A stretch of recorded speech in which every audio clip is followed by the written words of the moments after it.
La verdad, hablar sobre el tema del rapto secreto nos puede llevar horas y horas para ver desde su origen a ver cómo pueden contradecir tantos otros textos de la Biblia. Mas hoy, en esta introducción, apenas quiero plantear dos ideas para luego desarrollar en el transcurso del tema. Primera idea. ¿De dónde surge la idea de que Dios va a librar de la gran tribulación a su pueblo en el tiempo del fin? ¿Sabes cuál es el peligro de eso? Muchos sustentan, aquellos que creen en el rapto secreto, que el libro de Apocalipsis ya no es válido más. Por eso es que dentro del mundo cristiano, especialmente la idea dispensacionalista, luego vamos a explicar en qué consiste eso, creen de que para nosotros, que somos el pueblo de Dios, la iglesia, ahora en una dispensación, en un periodo de tiempo, el libro de Apocalipsis no es necesario porque todo lo que se ve allí es para los judíos. Y cuando Dios le dice a Juan, sube acá, Juan ahí representa la iglesia. Yo no sé de dónde salió tal idea, porque lo que le está mostrando Dios es una visión del futuro. No está diciendo de que es allí, a partir del capítulo 4, la iglesia sube, porque ahí en ningún momento no dice que Juan fue raptado, no dice, Juan estaba en visión, así de simple. Entonces, ¿de dónde sale la idea de que el pueblo de Dios no pasará por la tribulación? Cuando tú ves a través de toda la historia, el pueblo de Dios no fue librado de la tribulación en el asunto de retirarlo, sino que el pueblo de Dios, al pasar por la tribulación, Dios lo protegió en la tribulación. Te voy a hacer ejemplos prácticos. Cuando vino el diluvio, ¿Dios robó a Noé? No, Él lo protegió a Noé en el diluvio. Otro asunto, cuando el pueblo de Dios pasó por grandes tribulaciones, ellos no fueron llevados para ser evitados. Los 3 amigos de Daniel fueron lanzados al horno de fuego, mas Dios los protegió en el horno de fuego. Entonces, la idea de que Dios va a retirar para que la calamidad de la tribulación mencionada en Apocalipsis no sufra el pueblo de Dios, pues es una idea totalmente equivocada. Además, quiero decirte que en Apocalipsis hay 2 tipos de sufrimiento. Un sufrimiento por calamidades por haber rechazado a Dios y el otro sufrimiento por causa de su fe. Entonces, las personas que creen el rapto secreto ya no tienen más interés por Apocalipsis, porque Apocalipsis ya no sería para el pueblo de Dios.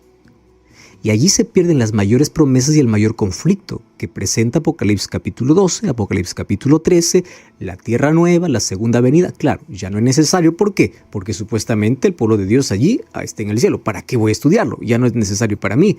Y se pierde las grandes cosas que están reveladas en el libro de Apocalipsis. Primer planteamiento, ¿correcto? Segundo planteamiento. Esta idea del rapto secreto no es muy antigua. No es sorpresa, mas yo quiero que tú puedas investigar, porque ningún reformador, créeme por favor, ningún reformador cree en el rapto secreto. ¿De dónde nace la idea del rapto secreto? Hoy vamos a ver algunas ideas extrañas que surgieron en base a una versión de la Biblia que surgió a comienzos del siglo XIX, y en el año de 1800 que apareció un hombre llamado John Darby para poder afianzar o acentuar esta idea. ¿Basado en qué? Basado en que Dios, en la historia de la humanidad, dirige la historia en 7 periodos diferentes, a los cuales llamó dispensacionalismo. Más esto voy a explicar un poquito más en el mensaje. Y parte de esa dispensación es robar a su pueblo para librarlo de la gran tribulación. Mas yo quiero que puedas reflexionar muy bien en esto, porque la idea del rapto secreto nació en sí en una idea de interpretación profética futurista. ¿Qué es eso? Cuando el catolicismo se dio cuenta de que el protestantismo estaba hablando de que el cuerno pequeño, de que Apocalipsis capítulo 13 apuntaba al sistema perseguidor de cristianos, que era el sistema papal, el catolicismo creó una interpretación diferente de las profecías, a los cuales llamó futurismo, para desviar la mente del verdadero anticristo y colocar al anticristo para el tiempo del fin, donde supuestamente aparecerá un anticristo que gobernará por 7 años. Mientras él gobierne la tierra, el pueblo de Dios es robado. Pero eso de robado ya fue creado, ahora vamos a ver por quiénes, mas John Derby fue uno de los propulsores de esta idea. Los protestantes no creen ninguno de eso. Es más, dejemos a los protestantes de lado. La Biblia no respalda en ningún texto de que Dios robará a su pueblo. Pastor, ¿y entonces qué significa 2 estarán en el campo, una será tomada, otra será dejado? ¿Qué significa que Dios vendrá como ladrón en la noche? ¿Acaso ahí donde se está diciendo que va a robar? Espera allí. Vamos a leer todo texto en su contexto y vamos a ver de qué está hablando. Tú no puedes tomar un texto aislado y decir, así dice, lee un poquito más abajo, un poquito más arriba y te vas a dar cuenta en qué contexto lo dice. ¿Ya te diste cuenta de lo que hacen hoy las personas de maldad? Cortan un pedazo de un mensaje para hacerle decir algo que nunca dijo, porque hoy está de moda esos recortes sin contexto. Miren lo que dijo, pero escúchalo todo. ¿En qué contexto le estaba diciendo? Así hacen con la Biblia. Hacen recortes para poder favorecer sus creencias aislando del contexto general. Entonces hoy queremos analizar qué dice la Biblia y cómo surgió una idea extraña de que Dios robará a su pueblo. Porque quiero que te quede claro, Jesús no tendrá 2 venidas. Uno dice que primero Jesús robará y luego vendrá en gloria y majestad. No, la Biblia habla de la venida de Jesús como un solo evento. Un solo evento. No dividido en 2 periodos. Más hoy queremos que la Biblia nos explique. Y si tú crees que la Biblia es la base y el fundamento de la fe del cristiano, entonces no me creas a mí, ni lo que el pastor dice, ni lo que la iglesia dice, lo que la Biblia dice. Y si tu fe está fundamentada en la Biblia como palabra de Dios, recuerda que ella tiene la última palabra en un mundo lleno de argumentos. Vamos a la palabra de Dios y que ella nos explique. De eso hablaremos aquí. Me impresiona mucho Mateo capítulo 24, porque hoy quiero hacer una conexión interesante entre la primera señal y la última señal que Jesús coloca. Obviamente que aquí las señales están entrelazadas, algunas tenían que ver con la destrucción de Jerusalén, del templo de Jerusalén en el año 70, pero también está hablando de lo que sucederá antes de la venida de Jesús. Ahora, quiero que prestes atención. Cuando los discípulos le preguntan qué señal habla de tu venida y cuándo será el fin de todo, Jesús presenta la primera señal del cual pocos hablan. Y la primera señal está en el versículo 4 y dice así: respondiendo Jesús les dijo, mirad que nadie os engañe. Algunos piensan de que esto era apenas una respuesta, mas esta es la primera señal. ¿Está bien? Ahora, ¿cuál es la última señal antes del regreso de Jesús? Versículo 14. Versículo 14 dice, y será predicado el evangelio del reino para todo el mundo, para testimonio de todas las naciones, y entonces vendrá el fin. Ahora, préstame atención aquí. ¿Cuál es la diferencia entre la primera señal y la última señal ante el regreso de Jesús? Voy a hacer una conexión. La primera es, mira, nadie os engañe.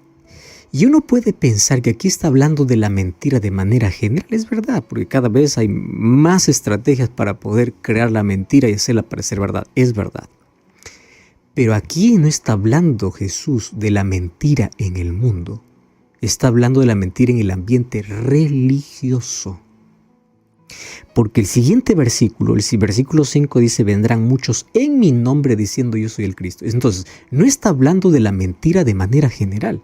Está hablando de la mentira en el ambiente religioso. Quiere decir que antes de la venida de Jesús, el mundo estaría confundido porque dentro de la misma iglesia o dentro de las mismas religiones se crearán mentiras. Mirad que nadie os engañe. ¿Cuál es el antídoto para esa mentira? La última señal. ¿Cuál es la última señal? El evangelio tiene que ser predicado. La palabra tiene que ser abierta.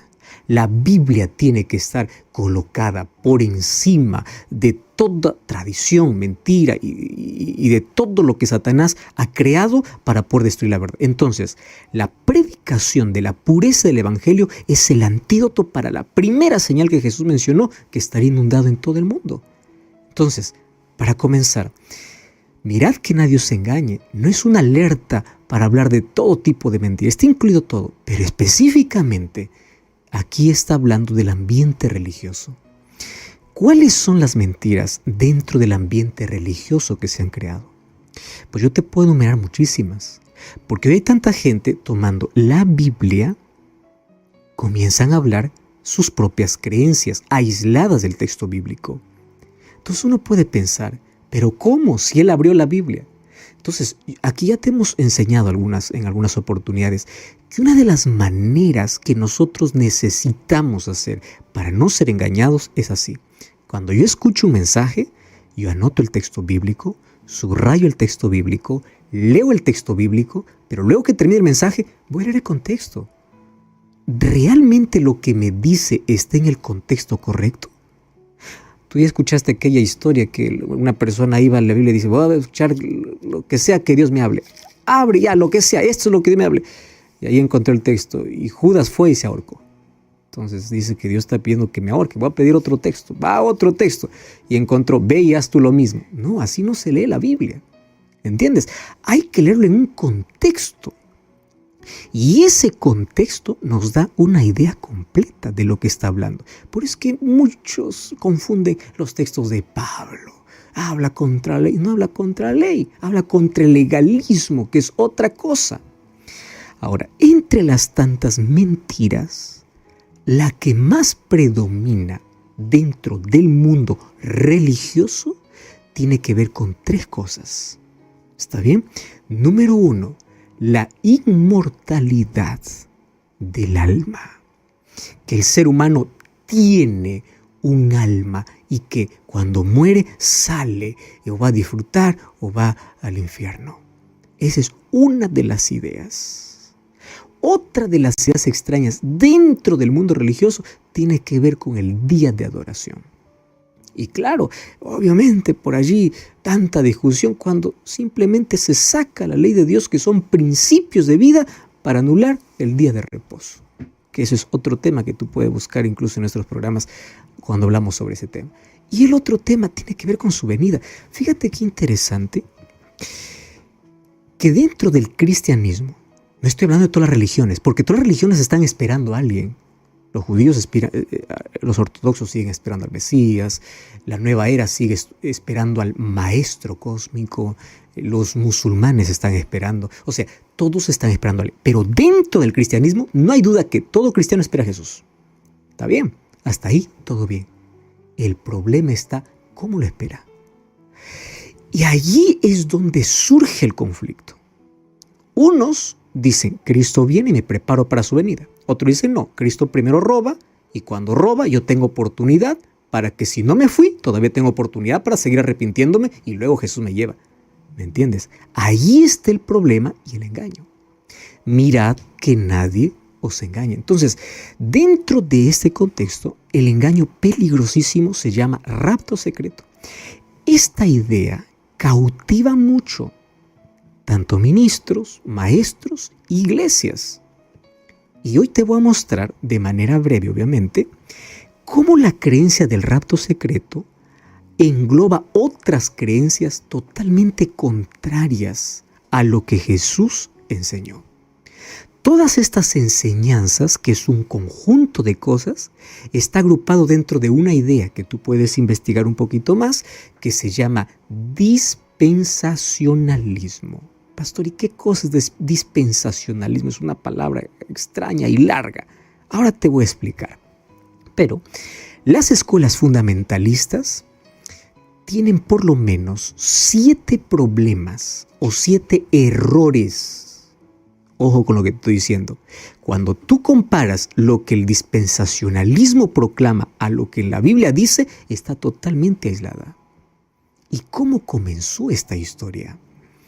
La principal agencia en su promulgación fue, no vas a creer, una Biblia de referencia. La Biblia de referencia Scofield. Cerca del principio de este siglo, surgió esta creencia extraña. Fue traído, nació mejor, en Estados Unidos. ¿Con quién? Un hombre llamado Malaquías Taylor. Malaquías Taylor, uno de los hermanos Plymouth, entre ellos estaba un doctor llamado Scofield. Este llegó a ser el principal exponente de la teoría del dispensacionalismo. Tanto le impactó a este doctor que él preparó una edición de la Biblia con notas y encabezados para explicar los textos. Quiero que tú entiendas, cuando tú ves versiones de Biblia, el problema no está en la Biblia, el problema está en las Biblias comentadas. ¿Cuáles son las Biblias comentadas? Está el texto bíblico, aparece una línea y abajo dice, aquí está la explicación a ese texto. Entonces nosotros hay que ser cuidadosos para ver quién explica y qué explicación tiene, porque vas a encontrar diversas Biblias que tienen este tipo de resúmenes, encabezados o argumentos.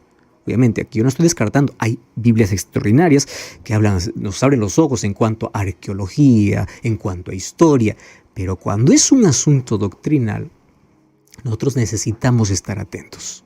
Entonces, esta Biblia colocó su error de manera sutil, inteligente. Ahora, el asunto es que esto se propagó. ¿Y sabes por qué se propagó?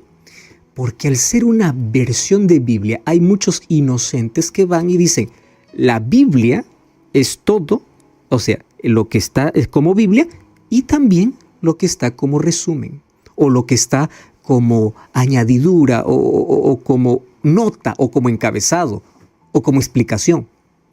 Pero un momento, cuando tú vayas a ver una Biblia comentada, tú tienes que leer la Biblia y los comentarios, analizarlo, porque los comentarios ya no son inspirados, son argumentos humanos. ¿Entiendes?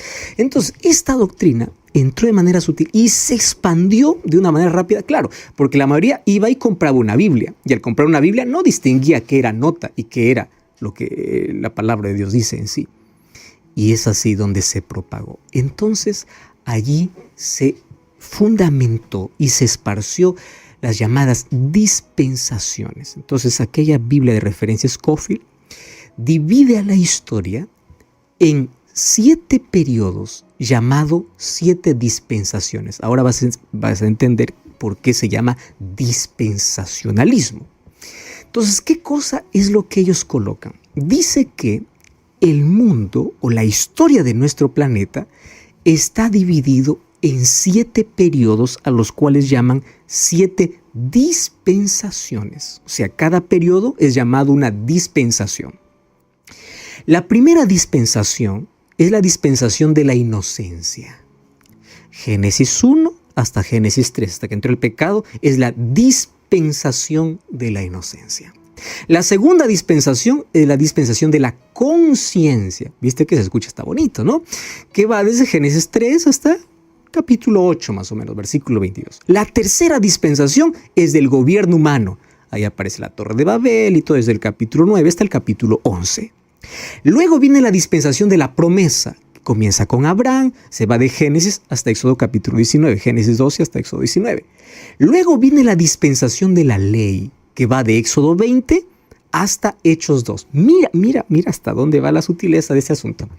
La dispensación de la ley va desde Éxodo 20, o sea, todo el Antiguo Testamento, hasta parte del Nuevo, pero en Hechos 2 se acaba. ¿Por qué? ¿Qué sucede en Hechos 2? El Pentecostés. Entonces dice que la dispensación de la ley acabó en el Pentecostés, porque a partir del Pentecostés aparece la dispensación de la gracia. Ah, qué interesante, ¿no? Y la dispensación de la gracia está de Hechos 2 hasta Apocalipsis 20, más o menos. La dispensación de la gracia. Y de allí viene la dispensación del reino, que no es en sí para el pueblo de Dios, es solo para los judíos. Luego te voy a explicar un poquito mejor eso. Entonces, supuestamente la historia está dividida en 7 dispensaciones. Comienza por la inocencia, conciencia, gobierno, ley, gracia y reino, etc. Todo eso. ¿Qué sucede? Aquí está el problema, pero serio. Se cree en el dispensacionalismo que Dios tuvo un plan de salvación diferente para cada periodo de tiempo. O sea, para el tiempo de la inocencia hubo un plan, para el tiempo de la conciencia otro plan, para el tiempo del gobierno otro plan. O sea, Dios más o menos va a tener 7 planes para salvar al ser humano. O sea, si es que alguien llega al cielo va a decir, yo llegué con el plan 1, yo llegué con el plan 2, yo llegué con el plan 3, yo llegué con el plan, no sé con qué plan llegaste. Así no funciona el plan de salvación. ¿Cuál es el problema? El problema del dispensacionalismo dice, hoy estamos en el reino de la gracia, la ley no vale. Porque eso fue en el periodo de ¿qué? De la ley. Eso fue en el tiempo de la ley. Ahora estamos en el tiempo de la gracia. Cuando tú analizas la ley son principios. No matar no tiene que ver con una cultura, tiene que ver con principio de vida. No cometer adulterio, no robar, no tiene que ver con cultura, son principios de vida. Pero el dispensacionalismo te dice así, la ley no existe más. Ahora solo gracia. ¿Por qué? Porque estamos en ese periodo, en esa dispensación de la gracia. Entonces, ley, ¿para qué existe? Y ahora esperamos la dispensación del reino, que eso va a ser para los judíos. Pero antes que venga el reino para los judíos, hay un rapto para los gentiles, para los creyentes. Mira, hasta aquí no te he presentado ningún texto bíblico porque no existe, pues. No existe texto bíblico que respalde esto. Yo apenas te presenté Mateo 24. Mirad que nadie os engañe. Entonces, en la idea dispensacionalista dice, en el tiempo de la ley no hubo gracia. Y eso es mentira. ¿Por qué razón? Mira, Apocalipsis capítulo 14, versículos 6 al 12 dice así. Un ángel descendió en el cielo para predicar el evangelio eterno. El evangelio no estuvo cambiando cada rato. El evangelio fue presentado por fe y gracia desde que Adán pecó. La gracia fue demostrada en los corderos que murieron y por la fe ellos debían creer en un Salvador que iba a venir. ¿Cómo crees que fueron salvos todos los del Antiguo Testamento? ¿Por la ley? No, por la gracia. Y en el Nuevo Testamento, ¿cómo somos salvos? Por la gracia y por la fe. Y los mandamientos siguen vigentes. Lee Apocalipsis 14:12. Aquí está la paciencia de los santos, en Apocalipsis. Los que guardan los mandamientos de Dios y la fe de Jesús. O sea, no existe en la Biblia periodos de tiempo donde Dios tiene planes diferentes. El plan de Dios es uno. Entonces, estas dispensaciones son catalogadas como arbitrarias, todas son imaginativas y no tienen un respaldo espiritual, porque la Biblia no habla de dispensación de la conciencia humana, de inocencia, aunque coloque en textos bíblicos, no habla. La Biblia habla de promesa, la promesa que Dios hizo a Abraham, la cumplió con Israel, la que no se cumplió con Israel, ¿pasó a quién? Al Israel espiritual. Eso es lo que dice la Biblia, que nosotros formamos parte del Israel espiritual. Las promesas de Dios fueron para toda la humanidad, para aquellos que creen en Cristo. Entonces, si tú amas la palabra de Dios y fundamentas tu base en la Biblia, yo te invito a analizar los 7 problemas del dispensacionalismo. Primer problema, ¿qué cosa es dispensacionalismo? Ellos creen que la dispensación es un periodo de tiempo. La Biblia, cuando habla de dispensación, no habla de un periodo de tiempo. Tú vas a encontrar en Efesios 1:10, Colosenses 1:25, que la palabra dispensación en la Biblia se refiere a administración de tiempo, no periodo de tiempo. La manera como se administra un tiempo es diferente a un periodo de tiempo. Entonces, Dios tuvo un plan centrado en el Evangelio y el Evangelio es eterno. Enoc, Abel, Abraham, Moisés fueron salvos por gracia y ellos obedecieron la ley. En el Nuevo Testamento somos salvos por la gracia y tenemos que ser obedientes a la ley. Fe y gracia siempre fue el plan de salvación. Entonces, no existen periodos diferentes de tiempo donde Dios tiene diferentes planes. Segundo problema, el antinomianismo. ¿Qué significa eso? En contra de la ley. ¿Sabe lo que dice la Biblia Scofield en Gálatas 3:24? En la parte de comentarios dice así: La ley es un misterio de condenación, muerte y maldición. Eso no está en la Biblia, eso está en los comentarios. ¿Sabes qué dice la Biblia?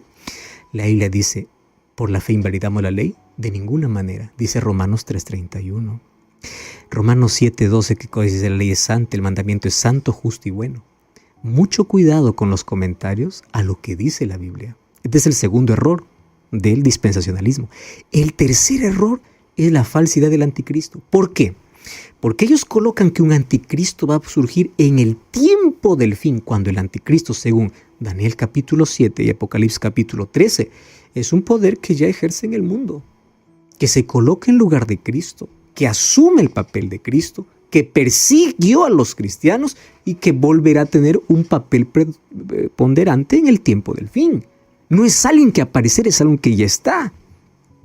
Y ahí aparece la falacia del rapto secreto. Entonces, que Dios va a robar a su iglesia cuando surge el conflicto. En la Biblia yo encuentro que Dios, cuando dice de guardar, yo te guardaré en la obra de la prueba. Guardar no significa robar. Guardar, librar, significa proteger en la tribulación. Eso es lo que siempre existió en la Biblia. ¿Y cuál es el último periodo que llama del reino? ¿Tú sabías que esta es una ilusión del retorno a los judíos? Muchos incluso piensan de que un Mesías va a venir, va a reconstruir su ciudad, va a reconstruir su templo. ¿Y de dónde nació esta idea? Y la última, ¿no? La posposición del reino es de que cuando existe el rapto secreto, se irán los preparados y los que no están preparados todavía tienen un poquito más de tiempo para arrepentirse. Esto es una herejía. La Biblia dice, hoy es el día de salvación porque hay una sola oportunidad. Pastor, ¿y qué significa dos estará en el campo, una será tomada, otra será dejada? Tú no importa con quién estés, la salvación es personal. No porque el Padre es consagrado, el Hijo se salva. Y aunque estén juntos, la salvación de manera personal es dada. Si yo tomo el texto de manera literal, significa de dos, uno se salva. Eso significa que 50% está perdida y 50% está salva. Y eso es una herejía, porque la salvación no se trata de porcentajes. Número 2. Dos estarán en el campo, una será tomada, otra será dejada. Está en el contexto del diluvio. Tú lee, yo ya no tengo más el tiempo, pero lee Mateo 24. Desde el versículo 37 vas a ver que Jesús está ilustrando cómo ocurrió, así como en los días del Noé. Así será la venida del Hijo del Hombre. ¿Y qué cosa sucedió? Allí dice que no todos estaban preparados. Vino el diluvio y se los llevó. ¿A quiénes se los llevó? A los que no entraron en el arca. Tomando esa ilustración, Jesús dice, así también será en el tiempo del fin. Dos estarán en el campo, una será tomada, otro será dejado. ¿Por qué? Porque uno está preparado y el otro no está preparado. ¿Y qué significa que Jesús vendrá como ladrón en la noche? No significa que Él viene a robar a su pueblo. Lo que significa es que el ladrón no avisa. Entonces, las personas tienen que estar preparadas, vigilantes. Así como el ladrón no avisa para robar, Jesús dice, cuando yo llegue, para muchos estarán totalmente despreparados, no estarán preparados. Ahora, cuando nosotros vamos a la Biblia encontramos que la venida de Jesús es un solo evento. Anota los textos y en su contexto lee Hechos 1:11. Así como habéis visto ir, así volverá. Mateo 25:31, vendré en gloria y majestad.